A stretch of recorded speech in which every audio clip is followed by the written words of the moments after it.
मैं आपके साथ एक किस्सा शेयर करती हूँ। मैं और मेरी दोस्त बैग्स के बारे में बातें कर रहे थे। उसके बाद आपको ये जानकर आश्चर्य नहीं होना चाहिए कि मैंने जो भी वेब गतिविधियाँ की हैं, मैंने अगर किसी भी वेब पेज को विज़िट किया है तो उस पर मुझे बैग से रिलेटेड एडवर्टीज़मेंट दिखाई दिए। इसका मतलब कोई ना कोई वॉचमैन है जो हमारी एक्टिविटीज़ की निगरानी करता है और फिर हमारी पसंद के अनुरूप हमें कंटेंट दिखाना शुरू कर देता है। जैसे नेटफ्लिक्स के संदर्भ में अगर बात की जाए तो ये आपसे आपके लोकेशन का डाटा एक्सेस करने की मांग करते हैं। एक बार उनको अपनी लोकेशन शेयर करने के बाद वो उसी लोकेशन से संबंधित सजेशंस आपको देना शुरू कर देते हैं।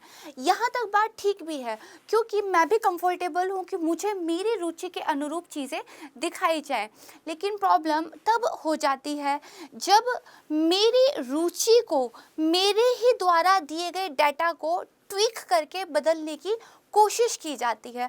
आसान भाषा में समझते हैं, अगर अब मैं जब भी अपने इंटरनेट ब्राउज़र को विज़िट करूंगी और उस पर मुझे बैग से संबंधित एडवर्टीज़मेंट दिखाई देंगे तो कहीं ना कहीं सबकॉन्शियस लेवल पर उससे प्रभावित होकर मैं बैग की परचेज़ करने के लिए प्रेरित हो जाऊंगी। इसी तरह नेटफ्लिक्स पर बार बार मेरी वॉच हिस्ट्री के डाटा का संदर्भ लेकर अगर मुझे सजेशंस दिए जाएंगे तो कहीं ना कहीं मैं बार बार प्रेरित हो जाऊंगी एक नए कंटेंट को देखने के लिए। जो कंपनीज हमें इस तरह की सर्विसेज उपलब्ध कराती है उनको ये गेटवे जो इस वेब पर एक वॉचमैन की भूमिका निभा रहे हैं, हमारा डाटा बेचते हैं और फिर कंपनीज हमारे ही डाटा का यूज़ करके अपने प्रोडक्ट्स को वैसे ही डिज़ाइन करती है, उसी तरह से एडवर्टीजमेंट हमें शो करती है जिससे कि हम उन कंपनीज के द्वारा दी गई सर्विसेज या प्रोडक्ट को परचेज करने के लिए एक तरीके से प्रेरित हो। तो देखिए, इसका मतलब ये है कि कहीं ना कहीं ये जो वेब है ये एक सेंट्रलाइज सिस्टम की तरह काम करता है। यानी कि कोई ऊपर है जो मेरी सर्च को, मेरे द्वारा देखी गई चीज़ों को, मेरे द्वारा पढ़ी गई चीज़ों को, मेरी सारे डाटा को कहीं स्टोर करता है, उस डाटा को कंपनीज को बेच देता है। कंपनीज उस डाटा का यूज़ करके मुझे जो है सजेशंस दिखाते हैं और उस सजेशंस के बेस पर सबकॉन्शियस लेवल पर बार बार वो इमेजेस मेरे दिमाग में एक तरीके से पिक्चर हो जाती है और फिर मैं जो है परचेज कर लेती हूँ या उस सर्विस का यूज़ आखिरकार कर ही लेती हूँ। तो इसका सॉल्यूशन क्या है? इसका सॉल्यूशन है वेब 3.0, यानी कि एक डिसेंट्रलाइज सिस्टम जहाँ पर कोई एक प्लेटफॉर्म ना हो मेरे और मेरे द्वारा की गई जो गतिविधियां हैं उसके बीच में। यानी कि अगर मैं कोई चीज़ परचेज करना चाहती हूँ तो मेरे और विक्रेता के बीच में कोई प्लेटफॉर्म ना हो, कोई ई कॉमर्स साइट ना हो जिसके पास मेरा डाटा स्टोर ना हो गया हो। मेरे पास मेरे डाटा को लेकर स्वतंत्रता होनी चाहिए कि मैं अपने डाटा को किसी थर्ड पार्टी को देना चाहती हूँ या नहीं देना चाहती हूँ। तो इस एग्जाम्पल से या इस किस्से से हम अपनी आज की कॉन्सेप्ट वेब 3.0 क्या है इसके बारे में विस्तार से चर्चा करेंगे। इसके अलावा अभी मैंने आपको एक किस्सा सुनाया और अब मैं आपको एक कल्पना कराती हूँ। आज की वीडियो इंटरेस्टिंग होने वाली है क्योंकि टेक्नोलॉजी को जितना ज़्यादा आसान भाषा में पढ़ा और समझा जाता है उतना ही अच्छी हमारी कॉन्सेप्ट उस टेक्नोलॉजी को लेकर बन जाती है। आइए कल्पना करते हैं, मान लीजिए आप दिल्ली में रहते हैं, आपका दोस्त मुंबई में रहता है और सऊदी अरब अमीरात में एक एक्सपो लगी है जहां पर आप लोग कुछ परचेज करना चाहते हैं। वास्तविक वर्ल्ड की अगर बात की जाएगी तो आपको और आपके दोस्त को एयरपोर्ट पे जाना पड़ेगा, वहां से फ़्लाइट लेकर आप यूएई जाएंगे और एक्सपो में जाकर परचेज करेंगे। लेकिन अगर ऐसा हो कि आप अपना एक डिजिटल अवतार बना लें, आपके दोस्त का भी एक डिजिटल अवतार हो और वो दोनों डिजिटल अवतार डिजिटली उस एक्सपो में जाकर डिजिटली ही परचेज कर ले, तो वो दुनिया कैसी होगी? इस किस्से से समझेंगे, इस कल्पना से समझेंगे हम मेटावर्स के बारे में। यह भी एक नई टेक्नोलॉजी है और वेब 3.0 के कंटेक्स्ट में हम इसको भी जानेंगे। तो आज दो नई टेक्नोलॉजीज़ पर हम बात करने वाले हैं किस्से कहानियों के जरिए। तो आज की वीडियो थोड़ी इंटरेस्टिंग होने वाली है, पूरा इसको ज़रूर सुनिएगा। ये आपके यूपीएससी में GS paper 3 science and technology के लिए बेहद महत्वपूर्ण हो जाता है। वैसे भी यूपीएससी अत्याधुनिक तकनीकों को लेकर हमेशा से ही प्रश्न पूछता पूछता रहा है। इस बार मीन्स 2021 में क्रिप्टो करेंसी पर यूपीएससी ने क्वेश्चन पूछा है। प्रीलिम्स में भी साइंस एंड टेक्नोलॉजी आपके सिलेबस का एक महत्वपूर्ण भाग है, इसलिए किसी भी इवोल्यूशन होती हुई तकनीक के बारे में आपको जानना बेहद आवश्यक है। आइए शुरू करते हैं अपना आज का वीडियो। हमेशा की तरह सबसे पहले हम जानेंगे कि आखिर ये मुद्दा चर्चा में क्यों है। इसके बाद हम वेब 3.0 क्या है इसके बारे में बात करेंगे, इसके सिद्धांत क्या है, ये किस बेस पे काम करता है, ये हम जानेंगे। इसके बाद देखिए हम ये जानेंगे कि एक सेकेंड, इसके बाद हम जानेंगे कि वर्ल्ड वाइड वेब का एक विकास जो है ये कैसे हुआ है। पहले वेब 1 आया, देन वेब 2 आया और अभी वेब 3 की बात हम कर रहे हैं। इसके बाद इसकी आवश्यकता क्या है, क्यों ज़रूरी है कि वेब 2.0 से जो है वेब 3.0 पे जाया जाए। इसके बाद देखिए हम बात करेंगे कि इसके निहितार्थ क्या है। फिर हम आ जाएंगे कि मेटावर्स क्या है, एक बड़ी इंटरेस्टिंग सी कॉन्सेप्ट समझेंगे। मेटावर्स की एप्लीकेशंस क्या क्या हैं, चुनौतियाँ क्या है, एक वे फॉरवर्ड पे बात करेंगे और आखिर में हम पढ़ेंगे अपना आज का अभ्यास प्रश्न। आइए शुरू करते हैं। देखिए फेसबुक ने अपना नाम बदल दिया है और उसने ये जो अपना नाम बदल कर रीब्रांडिंग की है, ऐसा फेसबुक का कहना है कि वो केवल एक सोशल मीडिया साइट बनकर या एक सोशल मीडिया कंपनी बनकर नहीं रहना चाहते, वो मेटावर्स पर काफ़ी काम करना चाहते हैं। इसी को सिग्निफिकेंट रूप से दिखाने के लिए उन्होंने अपना नाम भी चेंज कर मेटा कर दिया है। इसी कंटेक्स्ट में उन्होंने XR programmes and research fund की एक घोषणा की है, जिसमें करीब $50 मिलियन का इन्वेस्टमेंट वो कर रहे हैं। इसके अलावा यूरोपियन यूनियन में करीब 10,000 रोजगारों का सृजन भी इनके द्वारा किया जाएगा और जहां पर ये मेटावर्स कार्यक्रम को डेवलप करने का कार्य करेंगे। यहाँ पर देखिए एक रिसेंट की ही न्यूज़ दिखाई गई है जहाँ पर तमिलनाडु में एक कपल है, वो अपना वेडिंग मेटावर्स पर जो है होस्ट करेंगे। तो आज के टाइम पे दुनिया इतने आगे आ चुकी है। देखिए कोविड की ये जो महामारी है ये बहुत सारे कंटेक्स्ट में दरअसल आप कह सकते हैं कि महत्वपूर्ण भी हो जाती है। इसको आप एक नेगेटिव कॉनोटेशन की चीज़ तो है, लेकिन एक पॉजिटिव उसमें हम देखेंगे। देखिए कोविड महामारी की वजह से वर्क फ्रॉम होम का कल्चर जो है स्टार्ट हुआ है। अब आपको फिजिकली कहीं पर प्रेजेंट हुए बिना अपनी जिम्मेदारियों को निभाना रहता है। तो इसी संदर्भ में ये मेटावर्स इम्पॉर्टेंट हो जाता है, क्योंकि आप डिजिटली रूप से काम करते हैं, फिजिकली आप प्रेजेंट नहीं रहते। इसी तरह लॉकडाउन के चलते जो शादियां हुई हैं जिसमें क्राउड पर जो है एक तरीके से रोक लगाई गई है प्रशासन की तरफ से, तो उसका भी एक आप कह सकते हैं ऑल्टरनेट इंसान ने खोज लिया है और अब शादियां भी जो है डिजिटली होस्ट की जाने लगी हैं। आइए आते हैं अपने आज के वीडियो में वापस। पहले हम बात करते हैं कि वेब 3.0 क्या है। देखिए मैंने किस्से के ज़रिए आपको बताया था कि जो कंपनीज़ हैं गूगल, अमेज़न, ठीक है, फेसबुक, ये हमारे डाटा को क्या है अपने सर्वर्स में स्टोर कर लेती है।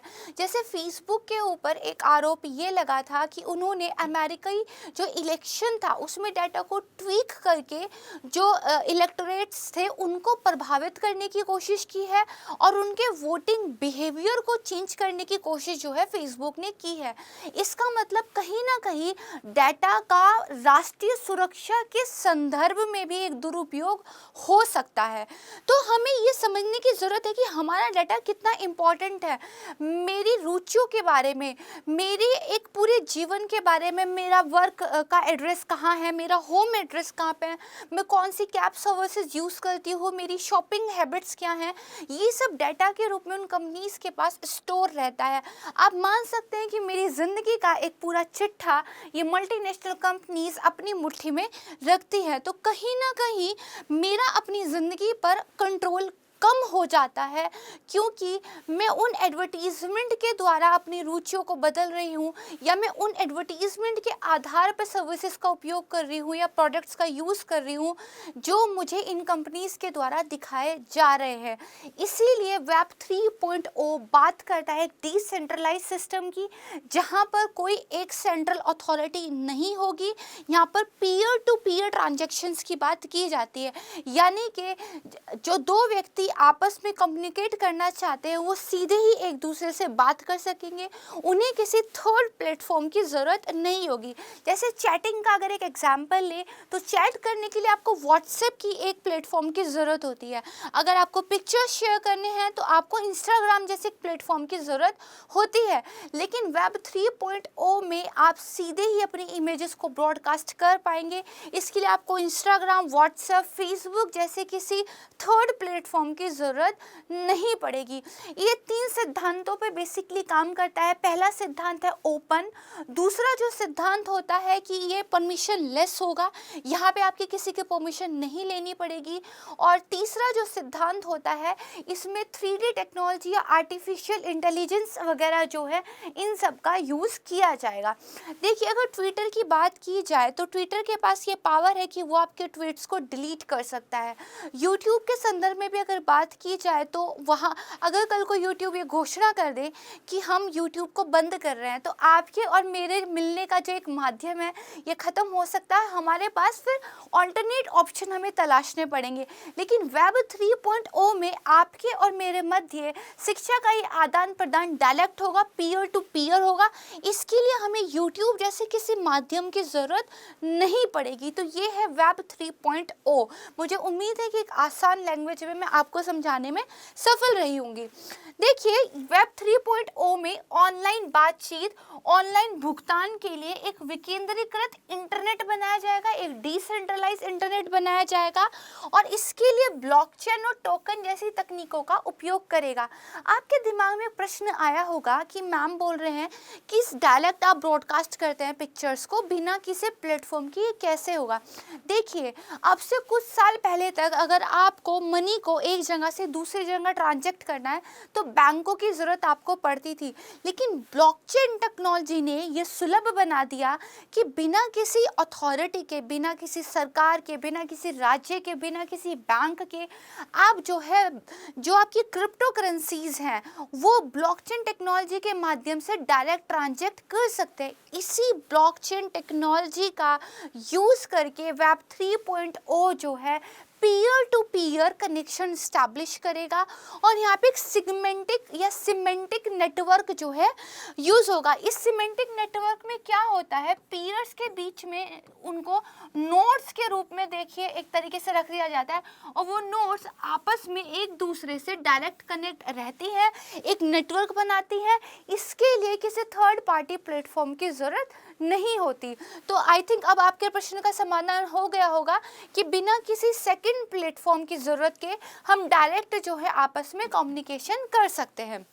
यहाँ पे देखिए, ये जनवरी 17, 2022 की एक न्यूज़ है, web 3.0 a vision for the future. Next अगर बात की जाए तो मैंने बताया था ये कुछ सिद्धांतों पे काम करता है। सबसे पहला ओपन। देखिए, हमने गिटहब की एक वीडियो बनाई थी, अगर आपने अभी तक नहीं सुनी है तो उसको सुन लीजिएगा। उसमें ओपन सोर्स सॉफ्टवेयर की हमने बात की थी, तो उसी ओपन सोर्स सॉफ्टवेयर पे ये काम करेगा। ट्रस्ट लेस होगा, कोई ट्रस्टीज नहीं होंगे जो इसके ऊपर कंट्रोल करते होंगे, ये फ्री होगा।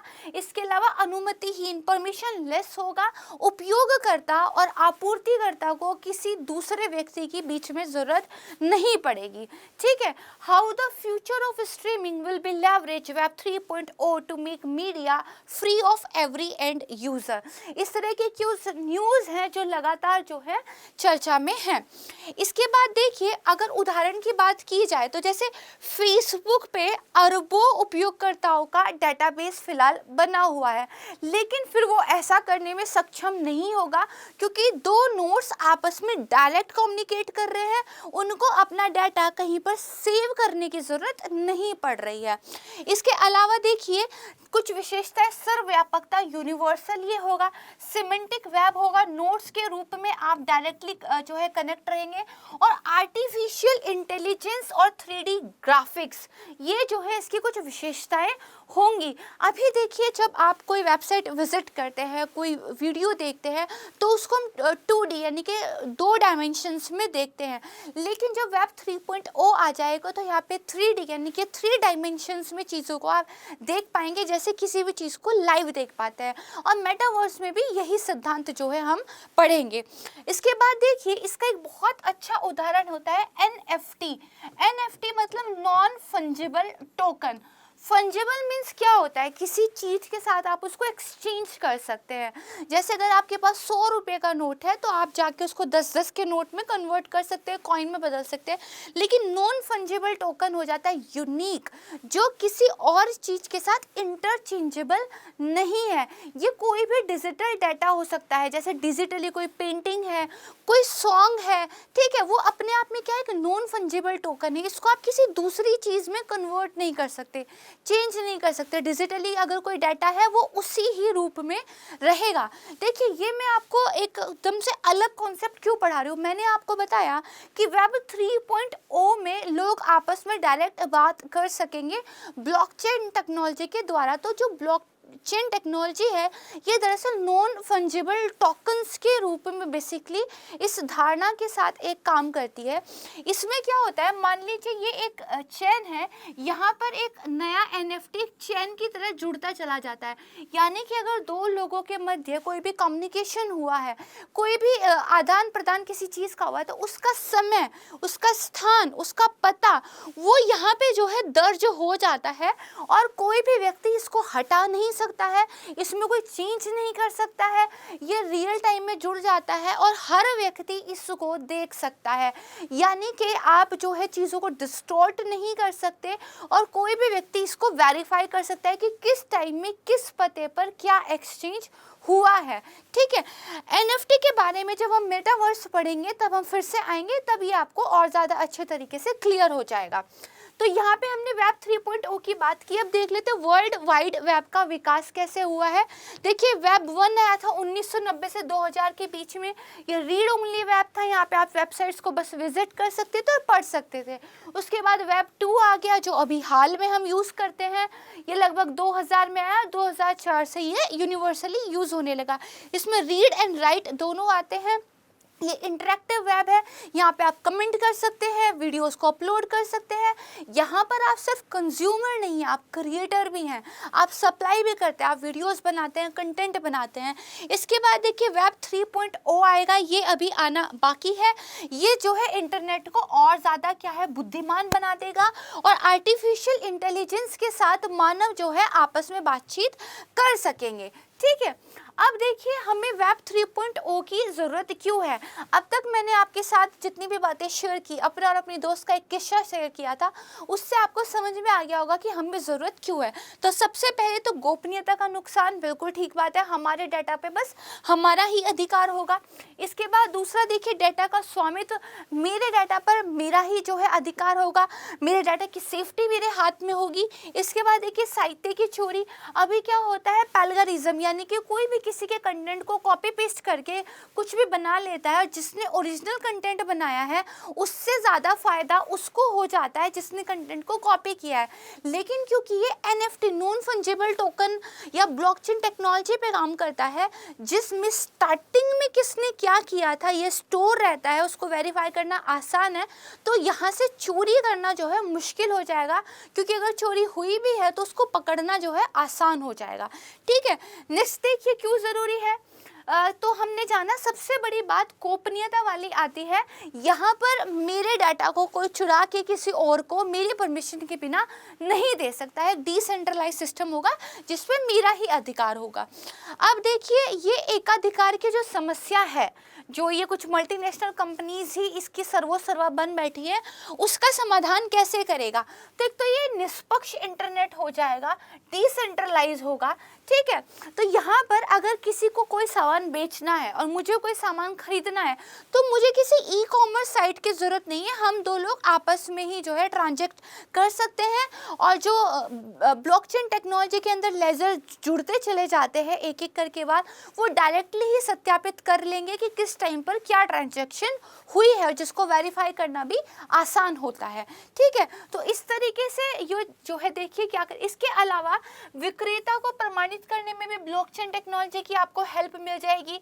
इसमें लेन देन का समय और स्थान स्थायी रूप से दर्ज हो जाता है, इसलिए किसी मध्यस्थता की भूमिका विक्रेता और खरीदार के मध्य नहीं रहेगी और इसी तरह की चीज़ों को अन्य प्रकार के लेन देन में भी बढ़ाया जा सकता है। ठीक है, यहाँ तक हमने समझा।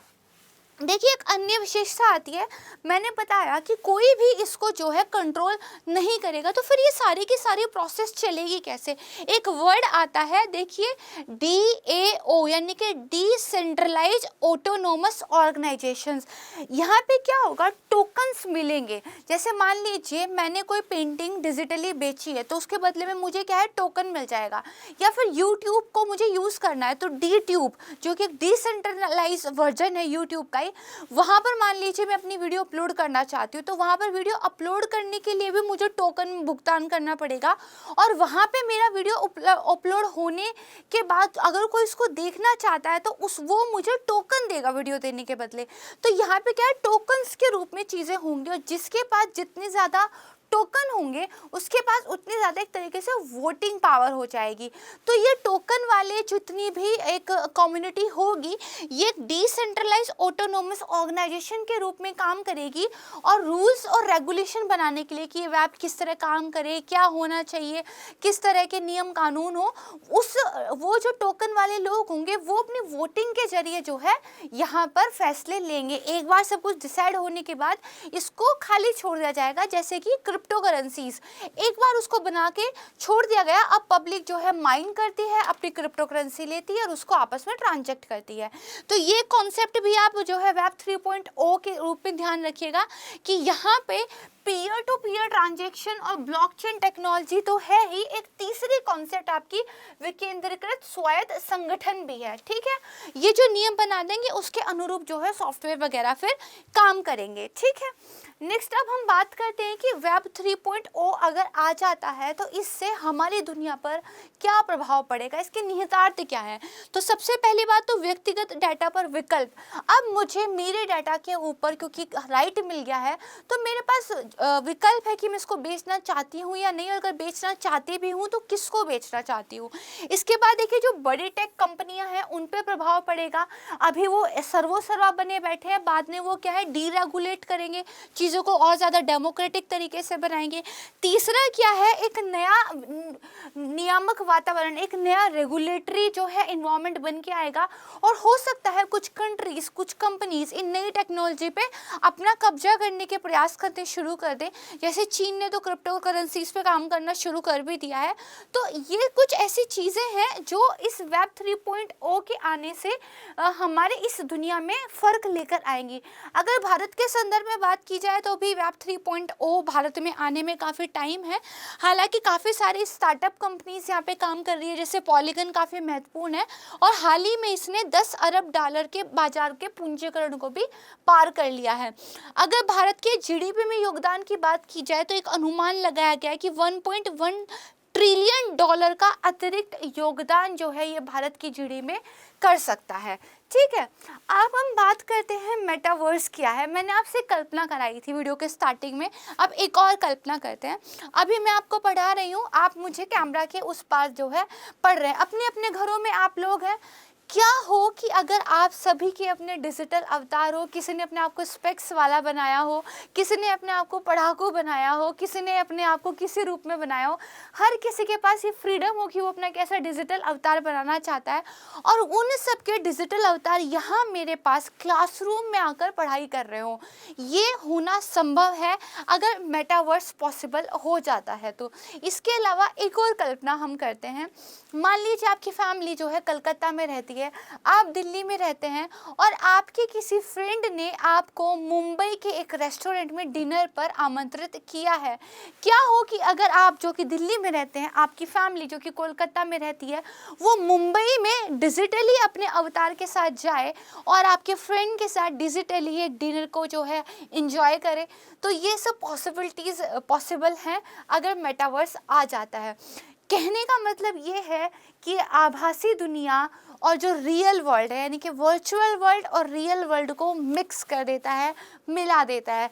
यहाँ पर ऐसा हो सकता है कि आप अपनी कार को ड्राइव भी कर रहे हो और इसके साथ आपने फर्स्ट डे फर्स्ट शो की मूवी का टिकट बुक करा रखा हो और वहाँ पे आपका डिजिटल अवतार मूवी देख रहा हो और यहाँ पर ड्राइव करते हुए आप उस मूवी को फील भी कर पा रहे हो। तो आपका रियल वर्ल्ड और वर्चुअल वर्ल्ड एक साथ काम करेगा। आप एक साथ कई जगहों पर प्रेजेंट रह सकते हैं, आप वर्क फ्रॉम होम कर सकते हैं, आप डिजिटली लैंड खरीद सकते हैं, आप कोई पेंटिंग खरीद सकते हैं, अभी आप चैट के माध्यम से हाय हेलो कर सकते हैं। तब हो सकता है कि आपके अवतार जाएं और एक दूसरे से के साथ हाथ ही मिला लें। तो जितनी भी पॉसिबिलिटीज़ मैंने आपको बताई, ये दरअसल मेटावर्स की कॉन्सेप्ट को समझने में आपको मदद करेगी। अगर आपने मैट्रिक्स मूवी देखी है या अगर आपने वो मूवी नहीं देखी, आपने वो गेम्स खेले हैं, जैसे पोकेमोन गो अगर आपने खेला है या फिर 3D स्पेक्स लगा के आपने कोई मूवी देखी है, तो वहाँ पे जो वर्चुअल वर्ल्ड आप एक रियल वर्ल्ड जो है जैसा फील होने लगता है।